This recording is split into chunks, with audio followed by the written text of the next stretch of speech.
नमस्कार दोस्तों, स्वागत है आप सभी का 32nd lecture of physics optional में फॉर यूपीएससी सीएसई। और इस लेक्चर में हम पॉइसन इक्वेशन तक पिछले लेक्चर में कंप्लीट कर चुके हैं। इस लेक्चर में यहाँ से शुरू करने वाले हैं gravitational field due to spherical bodies, ठीक है ना। अब देखिए दोस्तों, यूपीएससी सीएसई फिजिक्स ऑप्शनल की अगर मैं बात करूँ तो gravitational field due to spherical bodies ही आपके सिलेबस में है। Only spherical bodies is in your syllabus, ठीक है ना। कुछ भी सिलेंड्रिकल बॉडी या स्क्वायर शेप्ड बॉडी या फिर जो भी दुनिया भर की शेप की बॉडीज़ होती है ना, वो आपके सिलेबस में नहीं है। उनका ग्रेविटेशनल फील्ड आपके सिलेबस में नहीं है, ठीक है ना। नोट कर लेना, नहीं है। Only thing in your syllabus is gravitational field due to spherical bodies, ठीक है ना। तो इस चीज़ को ध्यान में रखना कि gravitational field due to spherical bodies ही आपके सिलेबस में है। तो सबसे पहली चीज़ जो आती है यहाँ पे वो है यूनिफॉर्म सॉलिड स्फीयर, ठीक है ना। यूनिफॉर्म सॉलिड स्फीयर, अब देखते हैं इसका कैसे निकालेंगे ग्रेविटेशनल फील्ड, ठीक है।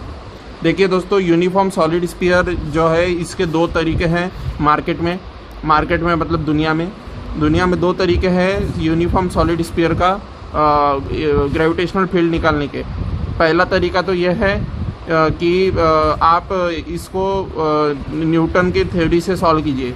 न्यूटन की थ्योरी से मतलब आप इसको पहले सेंटर ओ मान लीजिए, फिर इसके शेल्स मानिए, जो इसको इस सॉलिड स्फीयर को शेल से बना हुआ मानिए। ये एक तरीका हो गया, ठीक है ना। और दूसरा तरीका होता है बाय गॉस लॉ, ठीक है। तो देखिए दोस्तों, ये वाला जो तरीका है न्यूटन की मेथड से निकालना, मतलब सॉलिड स्फीयर को बहुत सारे हॉलो स्फीयर से मिलके बना हुआ कंसीडर करना, ठीक है ना। ये जो चीज़ है हॉलो स्फीयर से मिलके बना हुआ सॉलिड स्फीयर, ये चीज़ मैं आपको नेक्स्ट लेक्चर में बताने वाला हूँ, ठीक है ना। ये न्यूटन वाली मेथड मैं आपको नेक्स्ट लेक्चर में बताने वाला हूँ। अभी मैं यहाँ पे गॉस लॉ से सॉल्व करके दिखाने वाला हूँ। क्यों गॉस लॉ से सॉल्व करके दिखाने वाला हूँ? क्योंकि आप अगर 1991 से लेके तो 2021 के पेपर्स देखे यूपीएससी के, ठीक है ना, फिजिक्स ऑप्शनल के, तो यू विल फाइंड कि हमेशा गॉस लॉ से ही सॉल्व करने के लिए बताया है उसने, ठीक है ना। कभी भी न्यूटन की थ्योरी से सॉल्व करने के लिए आज तक PYQ नहीं आया है, और शायद ना भी आए फ्यूचर में, ऐसा पॉसिबल है। लेकिन फिर भी मैं ये न्यूटन की थ्योरी से कैसे सॉल्व करते हैं वो भी आपको बताऊंगा। लेकिन ये वाले लेक्चर में हम गॉस लॉ से करने वाले हैं, ठीक है ना। सो बी रेडी, इस लेक्चर में गॉस लॉ से करने वाले हम। तो देखते हैं गॉस लॉ से इसको कैसे निकाला जाता है, gravitational field eight a point inside and outside the solid sphere, ठीक है ना। जो gravitational field solid sphere create करता है वो हम कैसे निकालते हैं, आइए देखते हैं पहले गॉस लॉ से, और नेक्स्ट लेक्चर में देखते हैं न्यूटन की थ्योरी से, ठीक है ना। सो बाय गॉस लॉ, ठीक है, यूजिंग गॉस लॉ, यहाँ लिख दीजिएगा यूजिंग गॉस लॉ, ठीक है, ओके। सो अब यूनिफॉर्म सॉलिड स्फीयर का मतलब क्या होता है दोस्तों? ये सॉलिड स्फीयर दो प्रकार के होते हैं, एक तो यूनिफॉर्म सॉलिड स्फीयर होता है और एक तो नॉन यूनिफॉर्म सॉलिड स्फीयर होता है। यूनिफॉर्म सॉलिड स्फीयर वो होता है जिसकी डेंसिटी यूनिफॉर्म होती है, ठीक है ना। मतलब पूरा का पूरा सॉलिड यहाँ से लेके यहाँ तक हमेशा पूरा का पूरा रो उसका कांस्टेंट होता है, उसको कहते हैं यूनिफॉर्म सॉलिड स्फीयर। और नॉन यूनिफॉर्म सॉलिड स्फीयर कौन सा होगा? जिसका जो रो है यानी कि डेंसिटी है वो पॉइंट टू पॉइंट वेरी कर जाती है, वो ऐसा वाला स्फीयर होता है non uniform solid sphere. So ये चीज़ ध्यान में रखिएगा कि जो नॉन यूनिफॉर्म बॉडीज़ है that are not the part of your syllabus, ठीक है ना। MSc वगैरह में शायद नॉन यूनिफॉर्म बॉडीज़ का भी रहता है सॉल्व करने का, कि रो कुछ फंक्शन दिया रहेगा आर का और उससे निकालेंगे, तो वो MSc के फिजिक्स में जाने की ज़रूरत नहीं है। यूनिफॉर्म सॉलिड स्फीयर का ही हमारे सिलेबस में है। नॉन यूनिफॉर्म बॉडीज़ हमारे सिलेबस का पार्ट है ही नहीं, ये चीज़ गार्ड बांध लेना। तो कहीं भी अगर नॉन यूनिफॉर्म लिखा दिख जाए तो समझ जाना that is not a part of your syllabus, ठीक है। तो यूनिफॉर्म सॉलिड स्फीयर हमारे सिलेबस का पार्ट रहेगा। और यूनिफॉर्म बॉडीज़ में भी कौन सी बॉडीज़ है हमारे सिलेबस में बता चुका हूँ मैं, ओनली स्फेरिकल बॉडीज़, ठीक है ना। तो cylindrical body, square shaped body, आप अगर कोई बुक खोल के देखेंगे तो उन सारी बुक्स में जो फिजिक्स की जो रेफरेंस बुक्स जो मैंने आपको बुक लिस्ट सजेस्ट की थी, वो बुक्स को अगर आप फॉलो करते हैं तो आप पाएंगे कि उन बुक्स में अदर देन स्फेरिकल बॉडीज़ का भी ग्रेविटेशनल फील्ड निकालना दिया गया है।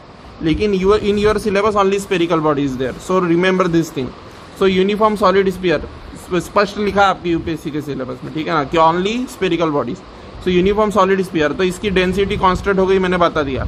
नाउ दो केसेस आएंगे दोस्तों इसमें।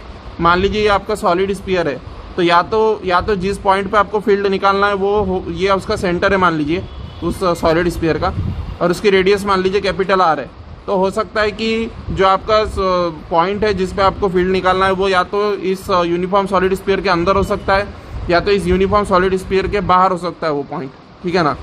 तो दो केसेस बनते हैं, यानी कि ये डिस्टेंस जो स्मॉल आर है, ये स्मॉल आर डिस्टेंस एक तो कैपिटल आर से छोटा हो सकता है या तो फिर ये स्मॉल आर डिस्टेंस जो है ये कैपिटल आर से बड़ा हो सकता है। अगर पॉइंट बाहर होगा तो बड़ा होगा कैपिटल आर से डिस्टेंस, और अगर पॉइंट अंदर है तो कैपिटल आर से डिस्टेंस छोटा होगा। समझ में आ गई बात?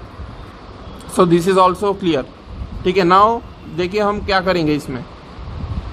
देखिए गॉस लॉ क्या कहता है, गॉस लॉ का अप्लाई करेंगे। गॉस लॉ का एप्लीकेशन ये कहता है कि जिस पॉइंट पे आपको फील्ड निकालना है, ठीक है ना, जिस पॉइंट पे आपको फील्ड निकालना है उस पॉइंट से पास होता हुआ एक इमेजिनरी सरफेस मान लेते हैं। जैसे यहाँ पे ये जो अंदर है हमारा ये सॉलिड स्फीयर है, ठीक है ना, ये वाला, और ये बाहर जो है ये इमेजिनरी सरफेस है, ठीक है ना। पॉइंट पी पे हमको फील्ड की वैल्यू निकालना है, फील्ड की वैल्यू पॉइंट पी पे निकालना है। अब देखिए दोस्तों ये है मतलब आपका जो इमेजिनरी जो सरफेस है इसको मैंने डॉटेड इससे दिखाया है, ये इमेजिनरी सरफेस। इसमें इसके भी कुछ कायदे होते हैं दोस्तों, ये ऐसा नहीं होता। देखिए गॉस लॉ ने ये कभी नहीं कहा कि आप जिस शेप की बॉडी का ग्रेविटेशनल फील्ड निकाल रहे हैं तो उसी के शेप का स्फीयर लीजिए। जैसे आप यहाँ पे स्पेरिकल शेप की बॉडी का फील्ड निकाल रहे हैं, तो स्पेरिकल शेप की बॉडी का फील्ड निकाल रहे हैं, तो गॉस ने कभी ये नहीं कहा था कि आप ओनली उस शेप का सरफेस लेंगे जिस शेप की बॉडी है, ठीक है ना।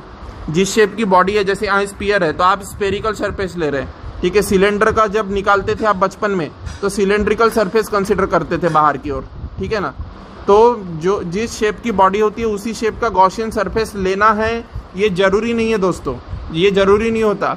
आप दूसरे शेप का भी गॉसियन सरफेस ले सकते हैं। चाहे तो आप ये जो स्फीयर का निकाल रहे हैं यहाँ ग्रेविटेशनल फील्ड, इसको सिलेंड्रिकल सरफेस गॉसियन सरफेस से एनक्लोज करके भी आंसर निकाल सकते हैं, but that will over complicate the things, ठीक है ना। So in order to make the thing simple, we are always considering Gaussian surface which has the same shape as your original body. तुम्हारी जो जिस body का निकालना है तुमको फील्ड, उसी के शेप का गॉसियन सरफेस हम मान लेते हैं, ठीक है। So case number 1, r is greater than r, मतलब at a point outside the solid sphere. So by Gauss law, देखिए गॉस लॉ का एप्लीकेशन करता हूँ मैं। ये पॉइंट p है, इस पॉइंट पी पे निकालना था मुझे, तो मैंने यहाँ से सिमेट्रिकली इस सॉलिड स्फीयर को सिमेट्रिकली एनक्लोज करने वाला एक स्फीयर बना दिया, ठीक है ना। इसके गॉसियन सरफेस जो है, ये गॉसियन सरफेस एस जो है, इसका सेंटर और सॉलिड स्फीयर का सेंटर कॉमन है दोस्तों, ठीक है ना। They have common centre. Now जिस पॉइंट पे मुझे फील्ड निकालना था उसी पॉइंट से ये गॉसियन सरफेस भी पास होना चाहिए, ये भी एक रिक्वायरमेंट रहती है। सो पॉइंट पी पे फील्ड निकाल रहा था तो गॉसियन सरफेस भी इस पॉइंट पी से पास हो रहा था, ठीक है ना। सो ये जो पॉइंट पी है, इस पे अगर मैं सरफेस एरिया वेक्टर बताऊँ, इस पॉइंट पी पे सरफेस एरिया वेक्टर बताऊँ, तो it will be DS vector perpendicular to it, ठीक है ना। तो इस सरफेस एस के परपेंडिकुलर डीएस वेक्टर होगा सरफेस एरिया वेक्टर। समझ में आ रही ना बात, ठीक है। सो सरफेस एरिया वेक्टर यहाँ से हो गया, और ये जो आपका जो फील्ड है, जो आपका ग्रेविटेशनल फील्ड है, वो रेडियली इनवर्ड होगा। रेडियली इनवर्ड क्यों होगा? अब ये भी एक सवाल उठता है कि रेडियली इनवर्ड ही क्यों होगा, ठीक है ना। काफ़ी सारे लोगों का ये भी सवाल आएगा। तो देखिए दोस्तों, ये जो आपका सॉलिड स्फीयर है, ये पहली बात तो सिमेट्रिक है, ठीक है ना। ये सिमेट्रिक चीज़ है, ठीक है। नाउ ये सिमेट्रिक चीज़ है तो एक चीज़ मुझे बताई है कि मान लीजिए कि मैं फील्ड का डायरेक्शन ये मान लेता हूँ, ठीक है ना। मान लीजिए मैं फील्ड का डायरेक्शन ये मानता हूँ इंस्टेड ऑफ रेडियली इनवर्ड, तो कोई ना कोई उठ के बोलेगा कि ये क्यों नहीं माना, ठीक है ना, क्योंकि देस आर सिमेट्रिक, राइट। इस चीज़ को घुमाओगे, इस चीज़ को इस तरीके से घुमाओगे तो ये वाला एरो तो यहाँ आ जाएगा, मतलब वो तो सिमेट्रिक सिचुएशन है। अगर मैं यहाँ पे कंसीडर करूँगा तो कोई बोलेगा कि यहाँ क्यों नहीं लिया, दे आर सिमेट्रिक, ठीक है ना। फिर क्यों सिमेट्रिक वाली बात कर रहे हैं? क्योंकि देखिए दोस्तों, ये यूनिफॉर्म सॉलिड स्फीयर है। अगर ये नॉन यूनिफॉर्म सॉलिड स्फीयर होता तो ये डायरेक्शन भी पॉसिबल थी, ये डायरेक्शन भी पॉसिबल थी, ये डायरेक्शन भी पॉसिबल थी, ये भी पॉसिबल थी, ये भी पॉसिबल थी, ठीक है ना। लेकिन ये यूनिफॉर्म सॉलिड स्फीयर है। अब ये यूनिफॉर्म सॉलिड स्फीयर है तो एक चीज़ तो पक्का है कि इधर साइड वाला पार्ट जितना फील्ड लगाएगा वही इधर साइड वाला पार्ट भी लगाएगा, अगर इसको दो टुकड़ों में बांटू तो, ठीक है ना। तो इधर वाला पार्ट और इधर वाला पार्ट चूंकि सेम फील्ड एग्जर्ट करेगा, तो मुझे एक ही ऑप्शन बचता है और वो है रेडियली इनवर्ड का। अब कोई बोलेगा कि अगर सिमेट्री से रेडियली इनवर्ड आप बता रहे हो तो रेडियली आउटवर्ड भी तो सिमेट्रिक होगा ना, कोई ये भी बोल सकता है, ठीक है ना। कोई ये भी बोल सकता है कि भाई आपने रेडियली इनवर्ड को सिमेट्री बताया तो ये भी तो यूनिक डायरेक्शन है, ये भी तो एक यूनिक डायरेक्शन है, ये भी तो रेडियली आउटवर्ड वाला भी तो यूनिक डायरेक्शन है, ये भी तो हो सकता है, हो सकता था दोस्तों। लेकिन मैंने आपको क्या बताया है कि ये ग्रेविटेशनल वाला फील्ड है, ग्रेविटेशनल वाला फील्ड बॉडी की तरफ लगता है instead of away from the body, ठीक है ना, क्योंकि ये अट्रैक्टिव नेचर का होता है, अट्रैक्टिव नेचर का होता है तो बॉडी की तरफ लगता है ये field instead of away from the body. So it will act towards the body, तो टूवर्ड्स द बॉडी एक्ट करेगा तो ई की डायरेक्शन क्या हो जाएगी, रेडियली इनवर्ड हो जाएगी इंस्टेड ऑफ रेडियली आउटवर्ड, ठीक है ना। तो रेडियली इनवर्ड हो गई ई की डायरेक्शन और ये वाली डायरेक्शन आएगी जो यहाँ पे फिगर में आपको नजर आ रही है, ठीक है ना, ये जो नजर आ रही है ये डायरेक्शन आएगी, ठीक है। So now I will apply the Gauss law, now this Gauss law will look like this, ठीक है ना। गॉस लॉ क्या कहता है, integral over surface S E dot D S, ठीक है ना, जो आपका ग्रेविटेशनल फील्ड वेक्टर होगा उसका डॉट प्रोडक्ट लेंगे सरफेस एरिया वेक्टर के साथ, उसका सरफेस इंटीग्रल लेंगे, ठीक है ना, जो यहाँ लिखा है, इज इक्वल टू किसके बराबर होता है, -4πg, माइनस साइन क्यों आता है बताया था मैंने, ठीक है ना, पिछले क्लासेस में। तो -4πg times mass enclosed by this Gaussian surface, ठीक है ना, ये गॉसियन सरफेस जो मास एनक्लोज करेगा उसके बराबर ये m होता है। तो यहाँ पे चूंकि हमारे इस सॉलिड स्फीयर का मास स्मॉल m है और पूरा का पूरा मास एनक्लोज्ड है, हमारे सॉलिड स्फीयर का पूरा मास एनक्लोज्ड है इस गॉसियन सरफेस के अंदर, तो पूरा का पूरा सॉलिड गॉसियन सरफेस के अंदर रहने की वजह से जो मास एनक्लोज्ड होगा वो मास ऑफ द सॉलिड स्फीयर के बराबर होगा। तो -4πg multiplied by m small m, ठीक है ना। सो नाउ यहाँ पे एक स्टेप मैंने नहीं लिखी है, वो स्टेप आप चाहे तो लिख सकते हैं आपकी अंडरस्टैंडिंग के लिए, आपकी अंडरस्टैंडिंग बेटर बनाने के लिए। मैंने ये चीज़ आपको भली बात ही बताई थी कि 180 डिग्री एंगल की वजह से ये माइनस साइन एडजस्टमेंट के लिए हम लेते हैं। अब यहाँ पे आप यहाँ इनका डॉट प्रोडक्ट लीजिए, ई और डी एस का डॉट प्रोडक्ट लीजिए, तो ई डॉट डी एस का डॉट प्रोडक्ट किसके बराबर आएगा बताइए मुझे, ठीक है ना। डॉट प्रोडक्ट की डेफिनेशन होती है कि ई का मैग्नीट्यूड हो जाएगा, ये क्रॉस प्रोडक्ट से कंफ्यूज कर जाओगे। अब देखिए आप बताता हूँ, ठीक है, ये देखिए ई डॉट डी एस की डेफिनेशन से क्या आता है, ई डॉट डी एस की डेफिनेशन से ये magnitude of E multiplied by magnitude of D S vector multiplied by cos theta, ठीक है ना, ये होता है dot product of two vector का डेफिनेशन। तो अब यहाँ कॉस थीटा किसके बराबर है, कॉस 180 के बराबर है, तो ई डी एस कॉस 180 यानी कि माइनस ई डी एस के बराबर आएगा इनका डॉट प्रोडक्ट, ठीक है ना, किसके बराबर आएगा, माइनस ई डी एस के बराबर, ठीक है। Now this is equal to minus EDS. Now why I have not written the minus sign over here? क्यों नहीं लिखा है मैंने यहाँ पे माइनस साइन?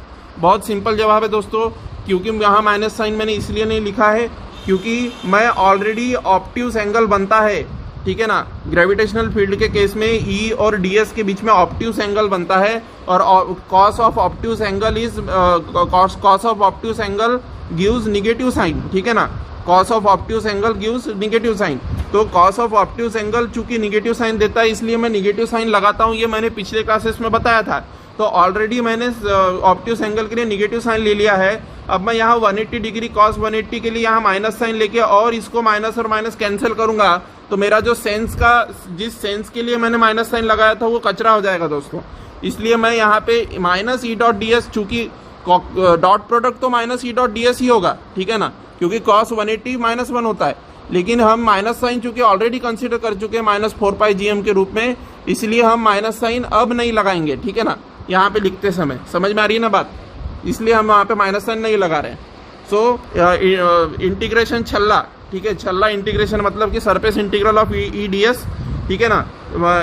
और चूंकि डॉट वेक्टर डॉट प्रोडक्ट दो वेक्टर का डॉट प्रोडक्ट लेने पे क्वांटिटी स्केलर बन जाती है, ठीक है ना। Dot product of two vectors is a scalar quantity, so E D S is a scalar quantity now and -4πgm, ठीक है ना। तो ये बन गया ये, ठीक है। अब ये देखिए दोस्तों गौर से यहाँ पे, अब यहाँ पे कुछ बच्चों को ये डाउट आ जाता है कि integration over surface S E D S तो हम ले रहे, लेकिन ये हम यहाँ पे डायरेक्टली डी एस को 4πr² कैसे लिख दिया। ये ई जो है ये इंटीग्रल के बाहर कैसे आ गया, ये बच्चों का डाउट आता है। तो देखिए दोस्तों, इंटीग्रल के बाहर कैसे आ जाएगा ई, वो भी देखिए। ये इंटीग्रल के बाहर इसलिए आएगा ई क्योंकि आप ये अच्छे से जानते हैं कि जो आपका ई है, समझ में आ रही है ना बात, ये कांस्टेंट रेडियस के लिए उस देखिए यहाँ पे सिमेट्री नजर आ रही है। ये भी आर डिस्टेंस पे है, ये भी आर डिस्टेंस पे है, ठीक है ना, ये भी आर डिस्टेंस पे है। तो ये ई वेक्टर का तो डायरेक्शन अलग अलग है, समझ में आ रही है ना बात। ई यदि वेक्टर बोलूँ मैं, ई वेक्टर बोलूँ तो ये यहाँ पे इस डायरेक्शन में डायरेक्टेड होगा, ठीक है ना, ये ई वेक्टर की डायरेक्शन हो गई। यहाँ पे देखोगे तो ये ई वेक्टर की डायरेक्शन हो गई। यहाँ पे देखोगे तो ये हो गई ई वेक्टर की डायरेक्शन, ठीक है ना, टुवर्ड्स द सेंटर। और यहाँ देखोगे तो ये हो गई ई वेक्टर की डायरेक्शन। समझ में आ रही है बात। So direction at every point of E vector क्या है, अलग अलग है, ठीक है ना, समझ में आ रही है बात। लेकिन अगर मैं ओनली मैग्नीट्यूड की बात करूँ ई के, जो कि यहाँ पे ओनली मैग्नीट्यूड है, ठीक है ना, क्योंकि हमने डॉट प्रोडक्ट के रूप में लिख दिया है तो वेक्टर साइन हट चुका है। तो अब मैं ओनली मैग्नीट्यूड की बात करूंगा ई के, तो the magnitude of E remains constant, ठीक है ना, क्योंकि ये कांस्टेंट डिस्टेंस आर पे है। समझ में आ रही है बात। So only direction was changing, magnitude of constant, so E is a constant, so E will come out of the integral, ठीक है ना। So E has come out of the integral, और फिर हमारा क्या आएगा, E integration over surface s ds आएगा, ठीक है ना। So it will become E into surface s, ठीक है ना। सरफेस एस का सरफेस एरिया कितना होगा, स्फीयर का सरफेस एरिया कितना होता है, 4πr² के बराबर होता है। हमारा आर किसका रेडियस है, जो गॉसियन सरफेस है उसका रेडियस है स्मॉल आर, ठीक है ना। तो हमारे गॉसियन सरफेस का चूंकि रेडियस स्मॉल आर है, तो सरफेस एरिया क्या आएगा, 4π⁻r², ठीक है ना। So this will be equal to -4πgm, ठीक है। So 4π and 4π will cancel out and this will give E equal to -gm/r²। समझ में आ रही है ना बात। So this is the gravitational field का मैग्नीट्यूड, ग्रेविटेशनल फील्ड का magnitude eight a point outside the solid sphere, ठीक है ना। ग्रेविटेशनल फील्ड का magnitude eight a point outside the solid sphere. समझ में आ रही है बात, सॉलिड स्फीयर के बाहर के पॉइंट पे। समझ में आ गई बात।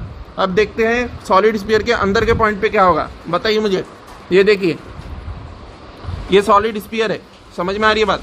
अभी यहाँ पे मैंने ये गॉसियन सरफेस को डॉटेड इससे नहीं दिखाया, पर ये आपका गॉसियन सरफेस है, ठीक है ना, क्योंकि हम point inside the solid sphere ले रहे हैं, तो इसको गॉसियन सरफेस अंदर वाले को मान के चलना, ठीक है ना। तो अंदर वाला जो आपका सरफेस है वो गॉसियन सरफेस है, ठीक है। So case number 2, radius R, radius नहीं है, मतलब distance of the point is smaller than radius, ठीक है ना। तो distance is smaller than radius वाला केस ले लिया। सो दिस इज इनसाइड वाला गॉसियन सरफेस है। अब मान लीजिए इस पॉइंट इनसाइड का पॉइंट ये है, और इसको मैं इस पे मुझे गॉसियन सरफेस बनाना है, और ये इनसाइड के पॉइंट पे ये जो यहाँ पे बोल्ड किया हुआ है, डार्क किया हुआ है, ये वाला पॉइंट जो है आपका पॉइंट है जिस पे डिटरमाइन करना है आपको कि ग्रेविटेशनल फील्ड क्या होगा, ठीक है ना। नाउ बहुत सिंपल है दोस्तों, ये देखिए यहाँ पे फिर से मैं गॉस का फॉर्मूला लगाऊंगा, गॉस फार्मूला फॉर ग्रेविटेशन, ठीक है ना। तो गॉस थ्योरम फॉर ग्रेविटेशन ये कहता है कि integration S E dot D S equal to -4πg। अब यहाँ पे m क्यों नहीं आया, m प्राइम क्यों आया, m प्राइम इसलिए आया क्योंकि पूरा का पूरा मास एनक्लोज नहीं है। देखिए यहाँ पे क्या था कि गॉसियन सरफेस आपका बॉडी के बाहर बन रहा था, तो गॉसियन सरफेस जब बॉडी के बाहर था तो पूरी की पूरी बॉडी आपकी गॉसियन सरफेस के अंदर थी। तो पूरी की पूरी बॉडी अगर आपकी गॉसियन सरफेस के अंदर थी इस केस में, तो पूरी की पूरी बॉडी गॉसियन सरफेस के अंदर रहने की वजह से जो मास एनक्लोज्ड का फॉर्मूला है उसमें पूरी की पूरी बॉडी का मास आ गया था। समझ में आ रही है ना बात। पर यहाँ पे पूरी की पूरी बॉडी का मास नहीं आएगा, only this much mass will be enclosed by the Gaussian surface. सिर्फ ये शेडेड मास ही एनक्लोज्ड है गॉसियन सरफेस के द्वारा। समझ में आ रही है ना बात। So for this Gaussian formula जब इस पे मैं अप्लाई करूंगा radius R smaller than R के लिए, ठीक है ना, रेडियस नहीं मतलब distance R smaller than R के लिए, तो यहाँ पे m प्राइम आएगा, और ये m प्राइम किसके बराबर होगा, mass inside the Gaussian surface, मतलब कि mass of sphere of radius small R, ठीक है ना। तो mass of sphere of radius small R, मतलब कि स्मॉल आर रेडियस का जो स्फीयर है इसका मास। अब देखिए दोस्तों, ये स्मॉल आर स्फीयर का जो रेडियस है इसका वॉल्यूम कितना है, volume is equal to 4/3 pi small R का क्यूब, ठीक है ना, ये उसका वॉल्यूम है। अब देखिए दोस्तों, इसकी रेडियस कितनी है, इसका मास अगर मैं निकालूँ m प्राइम तो किसके बराबर आएगा, 4/3 पाई r³ इंटू रो, ठीक है ना, mass into volume into density is equal to mass, ठीक है ना। So 4/3 pi small are cube rho के बराबर आया, ठीक है। इसका मास अगर मैं छोटे वाले स्फीयर का निकालने की कोशिश करूँ, जो गॉसियन सरफेस के अंदर जितना मास है वो निकालना है, तो एम प्राइम, तो इसके बराबर आएगा 4/3 capital R pi are cube, मतलब कि ये वॉल्यूम हो जाएगा उसका, और ये डेंसिटी जो है ये पूरे के पूरे स्फीयर की जितनी उतने पार्ट की होगी, तो डेंसिटी तो यूनिफॉर्म स्फीयर है तो रो के बराबर ही होगी। समझ में आ रही है ना बात। सो स्मॉल एम प्राइम का जो वैल्यू है ये किसके बराबर है, 4/3 pi are cube small are cube rho के बराबर। समझ में आ रही है ना बात। अब ये बात आपको पता होगी कि जो रो है, ये रो को हम डिटरमाइन कर सकते हैं। इस डेंसिटी रो को कैसे डिटरमाइन करोगे, डेंसिटी रो को डिटरमाइन करने का बहुत आसान तरीका है। ये जो पूरा का पूरा आपका ओरिजिनल स्फीयर है, जो आपका सॉलिड स्फीयर है, इसकी डेंसिटी निकालने के लिए ये जो सॉलिड स्फीयर का मास है वो एम प्राइम ना होके एम है, ठीक है ना। Don't get confuse between M prime and M. M prime is the mass this much only, और एम जो है ये पूरे का मास है। समझ में आ रही है ना बात। So small M upon 4/3 pi capital R का क्यूब, ठीक है ना। This is the density of the uniform solid sphere, ठीक है। सो यूनिफॉर्म सॉलिड स्फीयर की डेंसिटी यहाँ पे रो को सब्सटीट्यूट कर दूंगा, तो एम प्राइम का वैल्यू कुछ इस प्रकार से निकल के आएगा जो यहाँ पे आया है। समझ में आ रही है ना बात। This will be the value of M prime, ठीक है।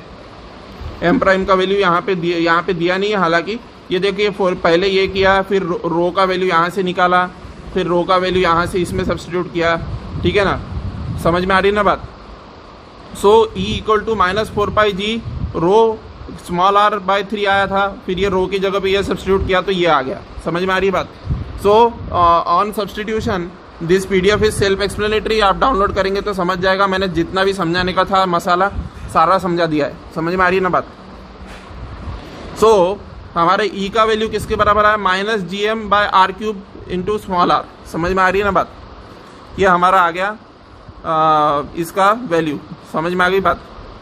सो this is all about this thing कि हमारा at a point inside the solid sphere जो हमारा ग्रेविटेशनल फील्ड होगा, तो at a point inside the solid sphere का ग्रेविटेशनल फील्ड इसके बराबर आएगा at a distance r inside the solid sphere, ठीक है ना। नाउ हम ये जानते हैं कि r जब बराबर होगा कैपिटल R के, यानी कि जब आप स्फीयर के अंदर से, ये कैपिटल R रेडियस का स्फीयर है, जब आप स्फीयर के अंदर से ट्रैवल करते बाहर आ जाएंगे, स्फीयर के बाहर के पॉइंट पे आ जाएंगे, तो R किसके इक्वल हो जाएगा, कैपिटल R के इक्वल हो जाएगा। सो E = -gm/r² के बराबर हो जाएगा। समझ में आ रही ना बात। यहाँ पे कैपिटल R सब्सटीट्यूट करोगे तो R and R will cancel out, so it will give you r²। समझ में आ रही है बात। Now I will explain this graph, ठीक है ना। देखिए एट सेंटर तो 0 होगा, ठीक है। समझ में आ रही है बात। Gravitational field at centre will be 0 as distance is 0, ठीक है ना। तो वहाँ से ये लीनियरली बढ़ेगा। समझ में आ रही है बात। G, M and r³ are constant. So E का वैल्यू जो R के साथ वेरी कर रहा है, ठीक है ना। और ये निगेटिव डायरेक्शन में क्यों आ रहा है ग्राफ। पहली बात ये ग्राफ निगेटिव डायरेक्शन में क्यों है।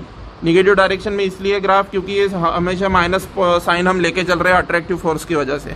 सो निगेटिव साइन हम लेके चल रहे हैं, इसलिए निगेटिव डायरेक्शन में ग्राफ है। अब आपने अभी निकाला कि at a point inside the solid sphere का फॉर्मूला ये है, G कांस्टेंट है, mass of the sphere constant है, radius of the sphere constant है, सिर्फ R डिस्टेंस वेरी कर रहा है। जो आपका सॉलिड स्फीयर के अंदर जो आप R डिस्टेंस जा रहे हैं वो कम ज़्यादा हो रहा है, ठीक है ना। तो अगर वो स्मॉल r डिस्टेंस कम ज़्यादा हो रहा है तो ये लीनियर रिलेशनशिप है, ठीक है ना। तो y = mx फार्मूले से आपकी स्ट्रेट लाइन आएगी कैपिटल R रेडियस तक, ठीक है ना। मतलब आप जब तक के सरफेस ऑफ द स्फीयर पे पहुंच जाते हो, फिर सरफेस ऑफ द स्फीयर के बाद में आउटसाइड द सॉलिड स्फीयर वाला फार्मूला लगना शुरू हो जाएगा, ठीक है ना। तो फिर यहाँ से आउटसाइड द स्फीयर वाला फार्मूला लगना शुरू हो जाएगा, तो आप ये वाला फार्मूला लगाएंगे फिर -gm/r²। तो यहाँ पे क्या दिख रहा है, G कांस्टेंट, M कांस्टेंट। सो E का वेरिएशन आ रहा है 1/r² से, ठीक है ना। 1/r² से वेरी कर रहा है, तो 1/r² से वेरी अगर कर रहा है तो यहाँ पे 1/r² का फॉर्मूला क्या होता है, ये ग्राफ कैसा होता है, ऐसा होता है, ठीक है ना। अब इस पे 1/r² से वेरी कर रहा है तो R में इन्फिनिटी पुट करोगे आउटसाइड द सॉलिड स्फीयर, मतलब सॉलिड स्फीयर के बाहर में इन्फिनिटी डिस्टेंस पे चले गए, एकदम इधर चले गए बहुत दूर, तो ये इन्फिनिटी आएगा तो ये 0 को टेंड करना चाहिए E, ई जीरो को टेंड करना चाहिए। यहाँ इन्फिनिटी डाल के देखो, ई जीरो के बराबर आएगा, तो इन्फिनिटी डाल के देखा मैंने वहाँ पे, तो जीरो के बराबर आया, तो यहाँ पे ग्राफ भी जीरो को टेंड करना चाहिए। तो आर जब जब जब इन्फिनिटी को टेंड कर रहा है तो ये ई भी जीरो को टेंड कर रहा है। समझ में आ रही ना बात? तो इस तरीके से ये ग्राफ बनाए और ये कैपिटल आर रेडियस दिखाता है। कैपिटल आर रेडियस जो अगर आपके सॉलिड स्फीयर के सरफेस पे मैं पूछूं कि ग्रेविटेशनल फील्ड कितना होगा, तो सरफेस पे आप दोनों ही फार्मूले लगा सकते हो। ये वाला भी फार्मूला लगाओगे तो भी वही आंसर आएगा, और ये वाला भी फार्मूला लगाओगे तो भी वही आंसर आएगा, क्योंकि it is a point neither inside the sphere nor outside the sphere, it is at the surface. तो एट द सरफेस जो है आर इक्वल टू आर पे, ठीक है ना, r equal to capital R पे ये वाला केस भी लागू हो जाएगा और ये वाला केस भी लागू हो जाएगा, ठीक है ना। दोनों के फॉर्मूले से आंसर सेम आने वाला है। समझ में आ रही है बात? So this was all about gravitational field due to a solid sphere at a point inside the sphere and outside the sphere, ठीक है ना। अब हम अगले क्लास में ये स्पेरिकल शेल नहीं करने वाले, हम ये सॉलिड स्फीयर ही करेंगे, ठीक है ना, सॉलिड स्फीयर ही करेंगे, पर हम न्यूटन की थ्योरी से सॉल्व करने वाले हैं सॉलिड स्फीयर को इंस्टेड ऑफ गॉस लॉ से, ठीक है ना। गॉस लॉ से ही आपके एग्जाम में पूछा गया है, लेकिन आपको न्यूटन की थ्योरी से भी एक आध बार पूछ सकता है अगर उसकी इच्छा हो गई तो एग्जामिनर की, ठीक है ना। तो इसलिए हम न्यूटन की थ्योरी से भी इसको कवर कर लेंगे। समझ में आ रही है ना बात? So this is all about this thing, क्या बोलते हैं आपका, ये हो गया हमारा, ठीक है। Now I will and the class.